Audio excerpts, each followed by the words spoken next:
অপহরণ করেও রাবণ কেন সীতাকে স্পর্শ করেননি, এর পেছনে লুকিয়ে রয়েছে একটি পুরনো কাহিনী। ব্রাহ্মণ কুলে জন্মালেও রাবণের প্রবৃত্তি ছিল দানবীয়। দশরথের জন্মের পূর্বে রাবণ একবার তার বড় ভাই কুবেরের সঙ্গে দেখা করতে গিয়েছিলেন।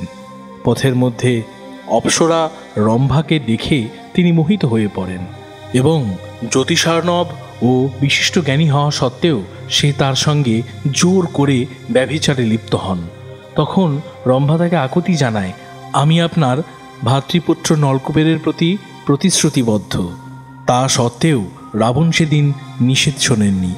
তখন নলকুবের অভিশাপ দেন যে কোনো স্ত্রীকে তিনি যদি গৃহে নিয়ে এসে রাখেন এবং তার অমতে তাকে স্পর্শ করেন তাহলে তৎক্ষণাৎ সে ভস্মীভূত হবে। সেই ভয়েই মা সীতাকে রাবণ স্পর্শও করেননি এবং রেখেছিলেন অশোক বাটিকাতে।